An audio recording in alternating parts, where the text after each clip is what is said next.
Assalamualaikum warahmatullahi wabarakatuh. Halo semuanya.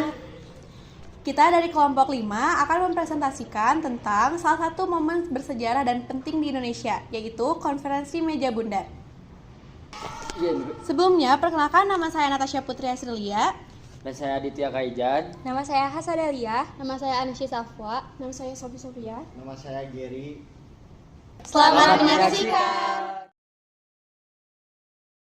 Nah, jadi Konferensi Meja Bundar atau yang disebut juga KMB merupakan titik krusial dalam perjalanan Indonesia menuju kemerdekaannya yang diakui secara internasional.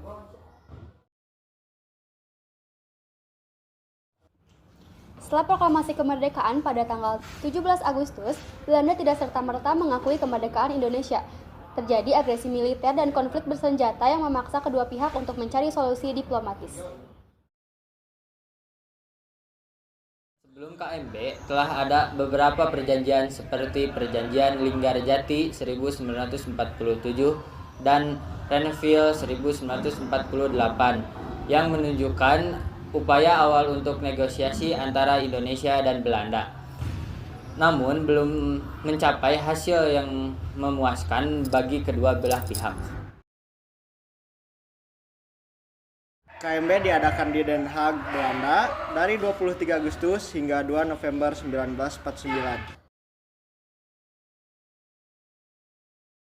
Untuk peserta KMB sendiri, dari pihak Indonesia, delegasi dipimpin oleh Muhammad Hatta, yaitu Wakil Presiden Indonesia dan terdiri dari tokoh-tokoh penting seperti Sultan Hamengkubuwono IX.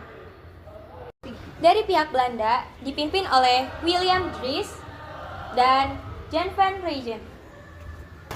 Dari pihak BFO, yang merupakan federasi negara-negara bagian yang dibentuk oleh Belanda di Indonesia.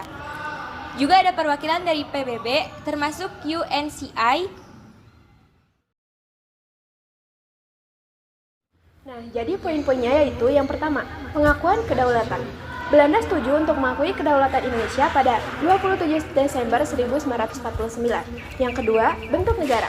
Disepakati pembentukan Republik Indonesia Serikat atau RIS sebagai bentuk negara federal. Reaksi dan dampak dari KMB yaitu yang pertama, pengakuan internasional atas kedaulatan Indonesia. Yang kedua, tantangan internal dalam membentuk negara federal yang kemudian berubah kembali menjadi negara kesatuan pada 1950. Yang ketiga, dampak sosial dan politik di kedua negara, terutama dalam proses transisi kekuatan dan administrasi. Konferensi Meja Bundar adalah tonggak penting dalam sejarah kemerdekaan Indonesia.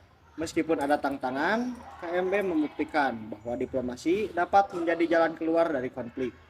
Mari kita kenang jasa para pahlawan dan diplomat yang berjuang untuk kemerdekaan Indonesia. Nah, jadi itulah materi tentang Konferensi Meja Bundar. Sekian dari kelompok kami. Terima kasih sudah menyimak. Wassalamualaikum warahmatullahi wabarakatuh.